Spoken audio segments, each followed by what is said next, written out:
हुआ कुछ यूं था कि एक दफा सदाम हुसैन की लाइव कॉन्फ्रेंस चल रही थी कि अचानक एक चीखती चिल्लाती हुई औरत इसके सामने आकर खड़ी हुई और सदाम हुसैन को सख्त अल्फाज में मुखातिब करते हुए कहा कि इसराइली फौजियों ने मेरी बेटी को रेप का निशाना बनाकर कत्ल कर दिया है और तुम्हें यहां कोई फिक्र नहीं है। तुम ऐशो आराम की जिंदगी बसर कर रहे हो और उधर हम पर मजालिम के पहाड़ तोड़े जा रहे हैं।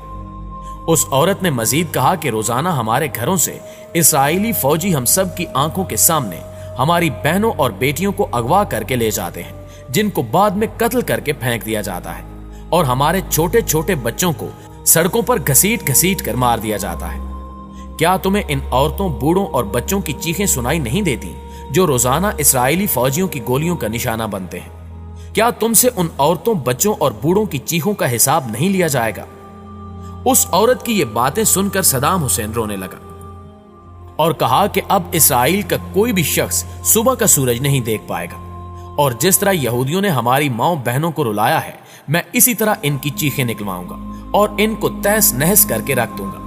लिहाजा इसके फौरन बाद सदाम हुसैन वहां से उठा और फौजी क़यादत की एक मीटिंग बुलाई जिसमें उसने इसराइल पर हमला करने का हुक्म जारी कर दिया और फिर उसके हुक्म के मुताबिक इसराइल के दारुल हुकूमत पर 40 मिसाइल दागे गए जिनसे इसराइल के होश उड़ गए। सदाम इतना ताकतवर और अपनी मर्जी पर चलने वाला शख्स था कि कोई भी मुल्क ये पूछने की जुर्रत भी न कर सका कि इसने ये मिसाइल क्यों मारे हैं।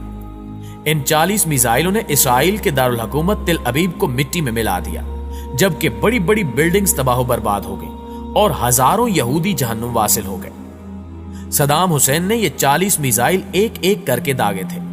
मतलब जब यहूदी इमदादी टीमें अपने मरने वाले यहूदियों को उठा रही होती थी तो ऊपर से एक और मिसाइल गिर पड़ता था जो उनको भी मौत के मुंह में भेज देता था। इसी तरह यह दिन यहूदियों की जिंदगी का आखिरी दिन लग रहा था। लिहाजा तमाम यहूदी चूहों की तरह अपने अपने घरों में छुप गए और मरने वाले यहूदियों की लाशें वैसे ही सड़कों पर पड़ी रहीं जो कुत्तों की गिज़ा बनी। सदाम हुसैन के हमलों से लगता था कि आज कोई एक भी यहूदी बच नहीं पाएगा, लेकिन अल्लाह को कुछ और ही मंजूर था और आखिरकार कुछ यहूदी इन हमलों से बच निकलने में कामयाब हो गए। मगर आज भी यहूदी सदाम हुसैन को हिटलर सानी का नाम देते हैं और सदाम का नाम सुनते ही थर थर कांपने लगते हैं।